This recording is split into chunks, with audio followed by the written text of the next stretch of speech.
Yep. Kühlen Kopf bewahren, ne? Ja. Hey, du, sitzt du auch gerade auf der Couch und versuchst in einer Decke eingewickelt, deinen Schnupfen auszukurieren? Das kann ich gut nachfühlen. Im letzten Jahr ging es mir genauso. Aber ich kam auf die glorreiche Idee, hey, warum packe ich nicht meine 7 Sachen auf mein Rad und bikepacke runter nach Spanien und kuriere meinen Schnupfen dort aus? Ganz genau, glorreich.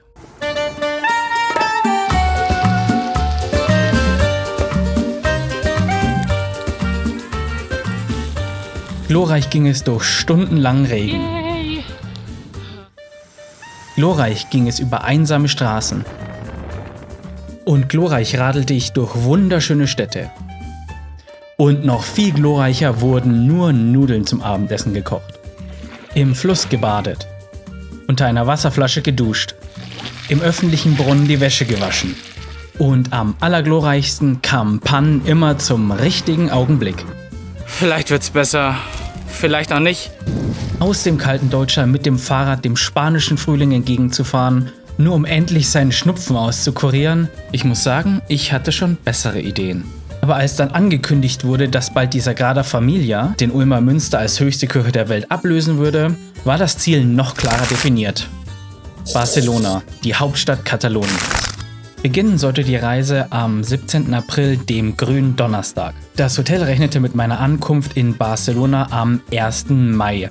Damit hatte ich am Ende noch 3 Tage, um die Stadt zu erkunden. Denn auch der Rückflug war schon gebucht und zwar am 5. Mai, denn ich muss auch irgendwann mal wieder arbeiten. Und so hatte ich 15 Tage Zeit, die fast 2000 Kilometer, klug aufzuteilen. Wie klug ich wirklich bin, davon könnt ihr euch später selbst überzeugen. Ja, und damit stand der Zeitplan eigentlich schon ziemlich fest. Und was die Route angeht, hatte ich mir Folgendes überlegt. In meiner Heimatstadt Ulm sollte die Tour beginnen. Mit dem Ulmer Münster, der noch höchsten Kirche der Welt, als Startpunkt sollte mich die Reise die ersten paar Tage durch das noch kalte Deutschland führen. Vorbei am Rheinfall Richtung Schweiz. Dort war die Tour unter anderem durch die Hauptstadt Bern geplant. An den Genfer See und dann weiter Richtung Frankreich. Frankreich würde den größten Teil der Strecke einnehmen. Meist begleitet von der Rhone war eins der Hauptziele der Reise die Schluchten der Ardèche, gefolgt von Avignon und dann dem Mittelmeer. Am Mittelmeer entlang sollte es nachher wieder ins Landesinnere gehen, zur Stadt Carcassonne und dann weiter über Ausläufer der Pyrenäen endgültig nach Spanien. Dort sollte ein weiteres Highlight auf mich warten, die Stadt Girona, gefolgt von der Costa Brava, die mich dann direkt an den Endpunkt führen würde, Barcelona. Genauer gesagt, die Sagrada Familia, die bald höchste Kirche der Welt. Ja, und so sah der Schlachtplan aus. Und bewaffnet mit einer Pfeile im Gepäck hatte ich genau 3 Ziele. Die Stadt erreichen, meinen Schnupfen loswerden und den Weltrekord verhindern. Als Ulmer kann man das einfach nicht auf sich sitzen lassen. Deshalb begleitet mich auf den nächsten 6 Folgen und lasst uns mal gucken, wie die Sache endet. Leute, willkommen zu Project Barcelona.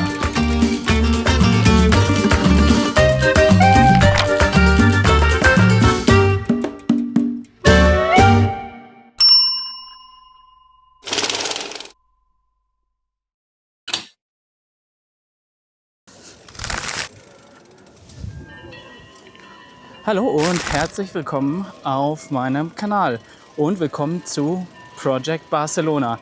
Ich stehe jetzt hier am Anfang der Tour am höchsten Kirchturm der Welt in Ulm, dem Ulmer Münster.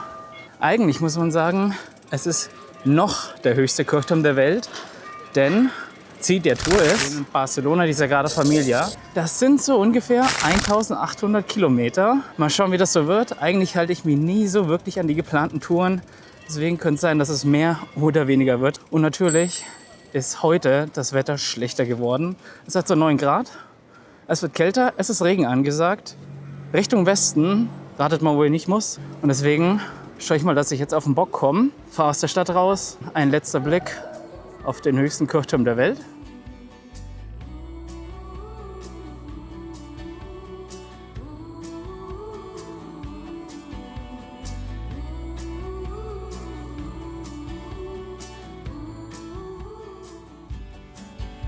Und so schnell kann es gehen. Ich bin schon aus der Stadt draußen und fahre jetzt hier schön den Donauradweg entlang.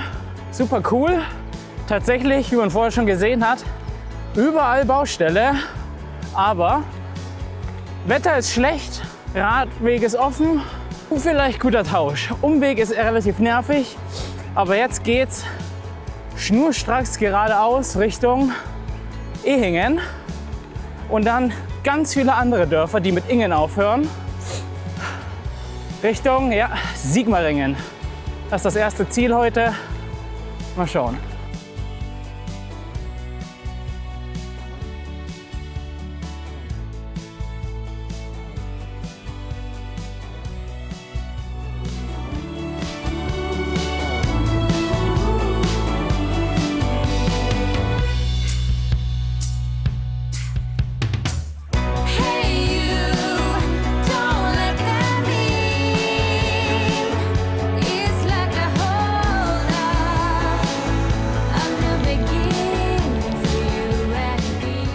Kilometer 40 und es wird das erste Mal nachgeregelt.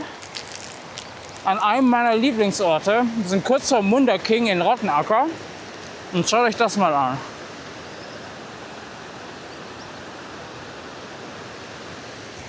Der wird jetzt noch verdrückt. Und dann geht es auf die nächsten 40 Kilometer. Das Wetter wird nicht schöner. Die Laune wird dadurch auch nicht besser. Aber der erste Tag ist einfach nur mal weiterkommen. Ich habe nur ein Ziel tatsächlich, was fest ist, was ich erreichen möchte. Morgen Abend bei Waldszüttingen. Das sind so 240 Kilometer, jetzt nur noch 200. Also schauen wir mal, eigentlich alles ganz gemütlich. Solange es nicht regnet, alles okay. Und mit der Aussicht kann man sich erstmal gar nicht beschweren. Winterland, tell me all your secrets. Fill me in on your wildest moments. Colored trees, your yellow leaves move me. Dancing roofs, your painted red shakes the room. Jetzt kommen endlich mal die ersten Höhenmeter hier. Ach Gott. Alles nur, um auf der anderen Seite wieder runterzufahren. Oh, gefährlich. When I get closer.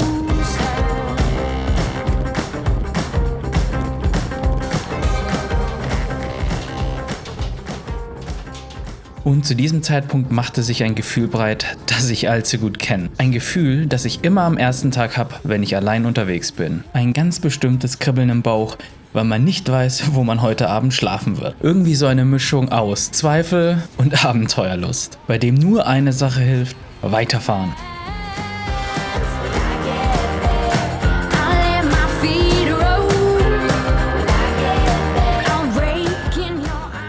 Da könnte ich direkt mein Abendessen für die nächsten 2 Wochen holen.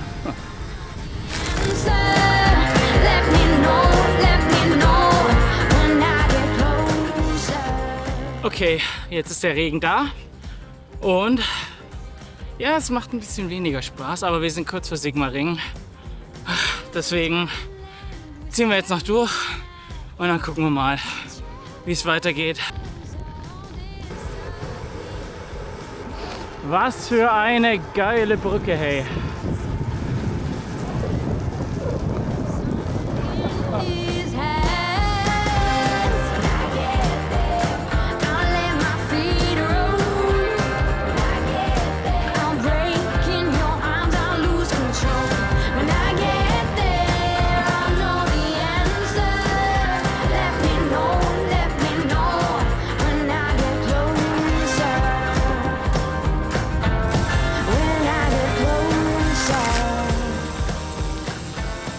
So, ich habe es jetzt tatsächlich nach Sigmaringen geschafft. Man sieht hinter mir das Schloss. Und naja, damit habe ich die 100 Kilometer im Sack. Und damit ist tatsächlich für den halben Tag mein Muss eigentlich durch. Ich habe es schon geschaut. In den nächsten Kilometern kommt tatsächlich gar kein Supermarkt mehr. Deswegen jetzt schnell noch zum Supermarkt, die Nudeln besorgen. Und dann geht's weiter die Donau runter. Ich glaube tatsächlich, da hinten war ich schon mal. Wenn ich Glück habe, kann ich meinen alten Campspot wiederfinden. Der war ziemlich gut.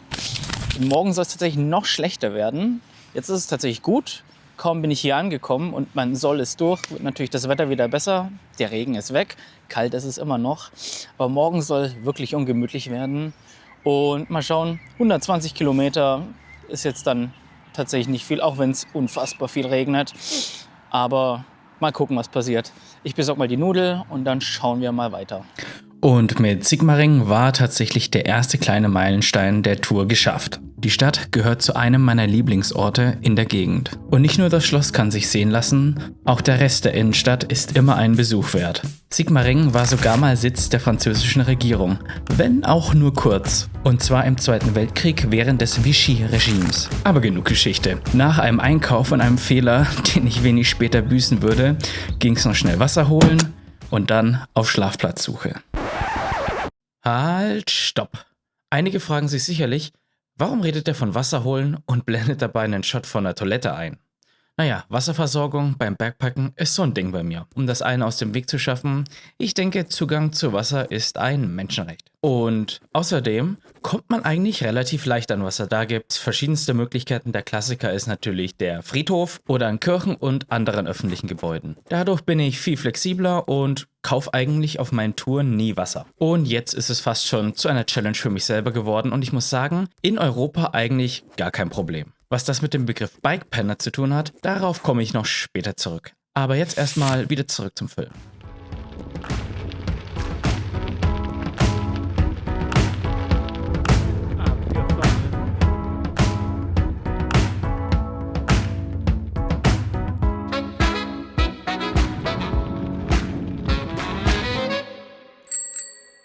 So, damit ist jetzt der Tag, dass ich geschafft. Ich habe den perfekten Campingspot gefunden.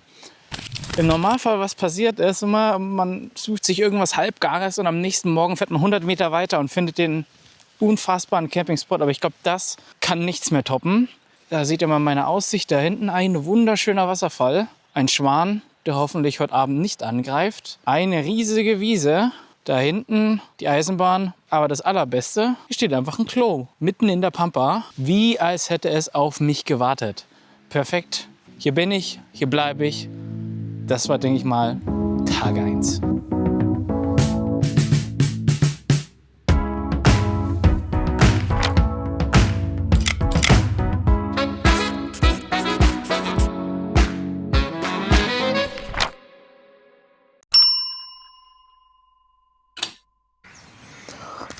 Boah, morgen, Leute. Boah, wie sehe ich denn aus? Meine Güte. Die Nacht war gar nicht so schlecht, es ist gar nicht so kalt geworden und noch besser, es scheint heute Morgen nicht zu regnen. Es ist immer das Schlimmste, wenn man morgens raus muss und es bereits regnet. Aber gestern Abend ist dann noch alles schief gelaufen. Als ich hier angekommen bin, habe ich dann gemerkt, dass ich meinen Rucksack mit all meinen Essensvorräten am Supermarkt vergessen habe. Ich also Zelt aufgebaut, alles liegen lassen, zurückgefahren, nicht mehr da. Der mitgenommen hat, viel Spaß mit dem Essen. Ich konnte tatsächlich noch mal Essen besorgen. Allerdings fehlt mir jetzt ein kleiner Rucksack. Heißt, irgendwie in der Schweiz werde ich wahrscheinlich irgendwie in den Decathlon gehen müssen und einen neuen Rucksack besorgen. Weil mein ganzes Konzept, wie ich die Sachen einkaufe, basiert leider auf diesem Rucksack. Also werden wir mal schauen. Ansonsten sieht alles okay aus. Ich koche mir jetzt erstmal einen Kaffee, Frühstück und dann geht's wieder auf den Bock. Zelt ist abgebaut. Am besten immer schauen, dass man nichts vergisst und nichts anderes zurücklässt, außer umgetretenes Gras. So, aber jetzt gucken wir mal. Erstmal hier raus. Und ihr seht hier, ich war da hinten gut versteckt. Da hätte mich tatsächlich niemand finden können, selbst wenn er hier direkt vorbeifährt. Das ist hier so ab vom Schuss. Ich glaube nicht, dass das irgendjemandem aufgefallen wäre. Außer vielleicht den Leuten, die da hinten wohnen. Aber na, egal. Ein bisschen verdattert und verschlafen ging es in Tag 2, Karfreitag. Also einkaufen war heute nicht drin. Und so ging es immer weiter die kleiner werdende Donau hinauf mit Ziel Tuttlingen. Oh, 17, I know what you mean. We can go anywhere, even if there's nothing there. I don't really care. Even if I wouldn't, I trust you to say when Die ersten paar Kilometer sind geschafft. Und eins muss ich sagen, ich habe keinen besseren Campspot gefunden. Hier ist zwar überall schön, aber tatsächlich nicht besser. Das macht mich ein bisschen glücklich.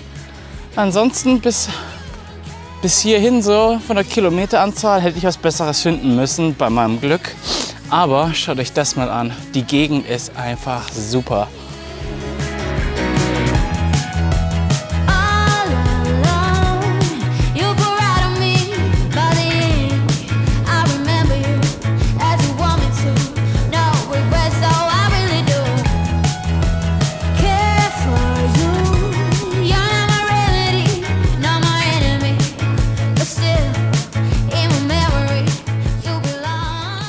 So, erste kurze Pause und naja, ich glaube, es gibt keinen besseren Spot. Man muss sagen, Fahrradfahrermäßig zwischen Sigmaringen, Tuttlingen, einfach super. Schaut euch das mal an. Das Einzige, was nicht schön ist, es ist gerade immer noch so einstellig, was die Temperatur angeht. Heißt, schön warm wird es wahrscheinlich heute nicht. Ich glaube nicht, dass die Sonne heute noch irgendwie rauskommt. Aber naja, das ist etwas Entschädigung hier. Tatsächlich geht es jetzt die meiste Zeit Offroad, deswegen komme ich ein bisschen langsamer voran als sonst. Aber dafür hat man immer wieder schöne Ausblicke. Man ist wirklich hier tief in einem Tal drin, wo die Donau jetzt wieder durchfließt. Und ich weiß gar nicht, ich glaube, die Donau kommt aus diesem Tal erst raus, wenn wir am Ende bei Tuttlingen wieder rausfahren. Beziehungsweise, ich glaube sogar vorher. Ja, Leute, und genau so sieht es aus, wenn ein Gedankenteilchen auf ein Antigedankenteilchen trifft. Ich bin mir gar nicht mehr so sicher. Aber mal gucken.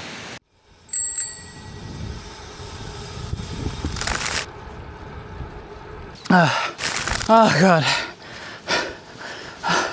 Eigentlich wollte ich in Tuttlingen eine Pause machen. Es ist bald Mittag, Leute.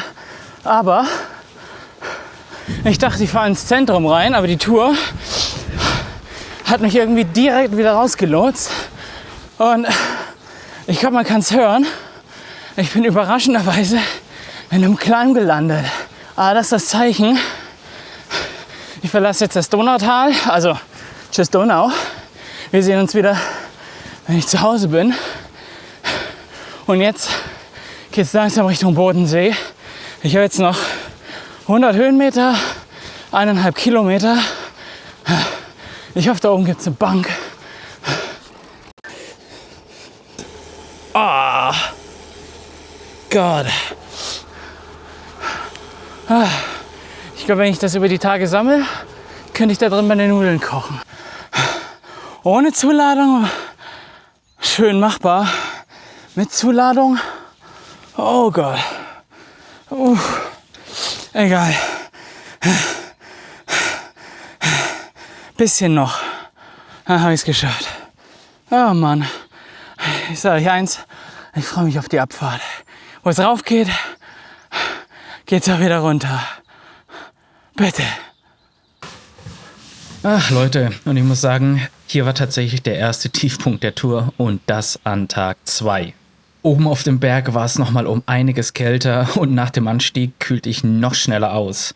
Perfekte Bedingungen für meinen Schnupfen, den ich eigentlich unter der spanischen Sonne auskurieren wollte. Ich musste dran denken, wie ich einfach eine Woche vorher im T-Shirt in der Stadt unterwegs war. Vielleicht hätte ich eher für den deutschen Frühling packen sollen und nicht für den spanischen. Aber ja, es half alles nichts. Es gab nur eine Strategie. Beinlänge an, Armlänge an und die Flucht nach vorne. We stood in the moonlight, it's something sweet. Let it wash over all of me. With you I form my company. Forever close to the unknown. There's no doubts and no regret. Happy before we get another day to do it all again.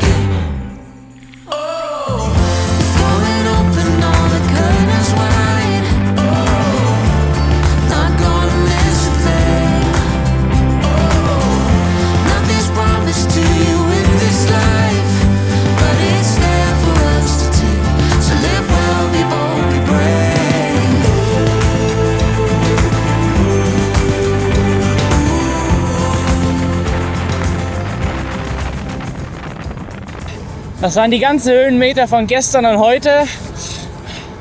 Ja. Es gibt nur noch ein Stück Höhenmeter vom Bodenseetal ins Rheintal. Und dann war's das für heute.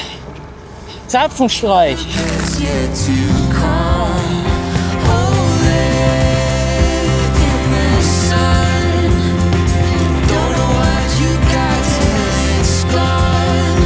Hold it in the sun. All of the best yet to come.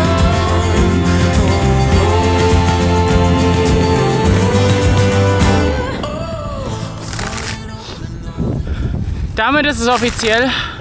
Deutschland Ade, hallo Schweiz. Für die nächsten 30, 40 Kilometer dann heißt wieder hallo Deutschland. Aber jetzt geht es noch einmal in den großen Anstieg rein und dann geht es Richtung Schaffhausen, Leute, und zum Rheinfall. Guck mal, wer sich haust hat da hinten. Es wird blau, Leute. Ich fasse es nicht. Kaum bin ich in der Schweiz. Ich darf den Radreisegott nur nicht wissen lassen, dass ich dann halt wieder nach Deutschland muss. Aber die Wärme auf den Knochen, das ist schon was.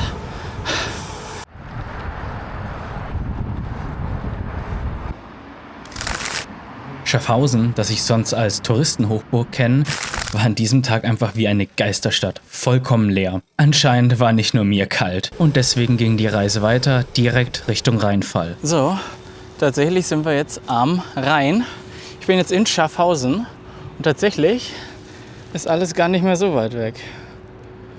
Zum Rheinfall noch 3 Kilometer und dann nach Waldshut-Tieng 35. Heißt, ich bin so gut wie da.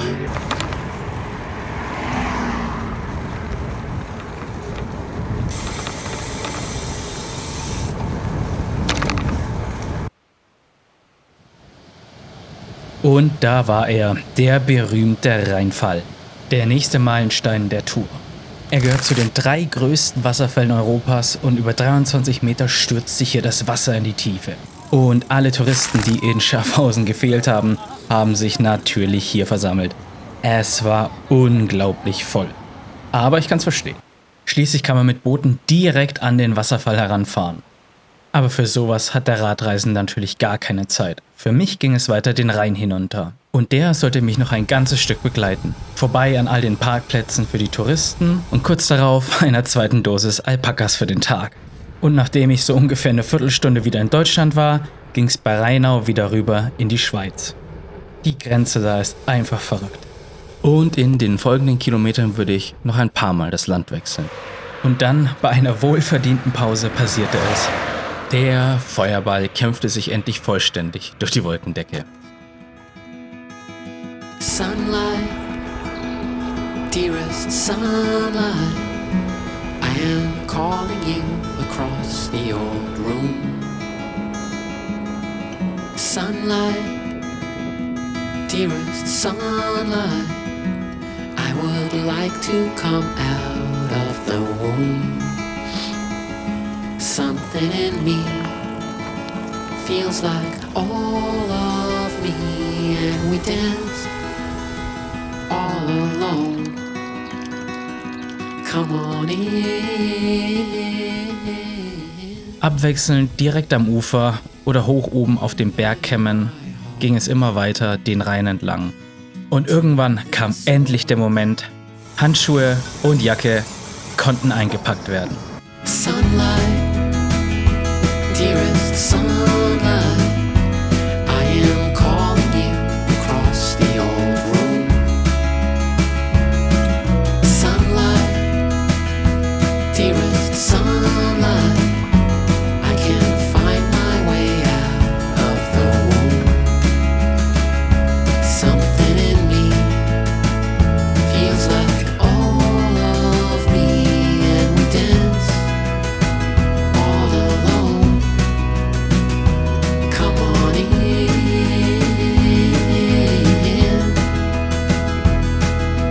Open my heart to this world.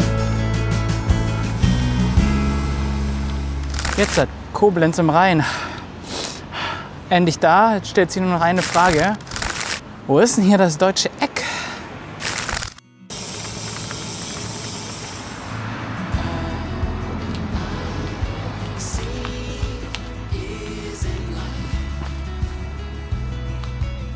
Langsam brennt sich der Helm wirklich in die Haare ein. Tatsache.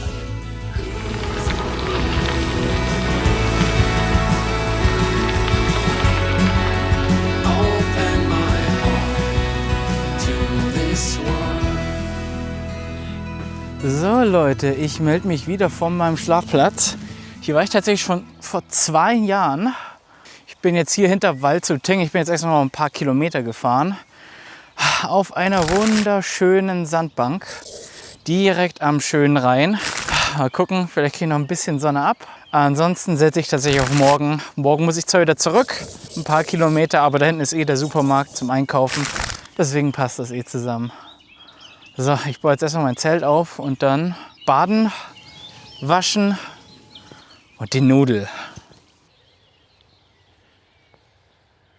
Jetzt geht es erstmal ans Wäschewaschen.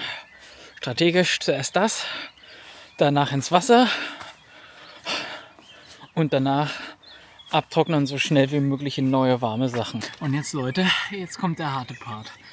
Ich würde es jetzt nicht warm nennen, sondern scheiße kalt, aber ja, muss sein. Muss sein.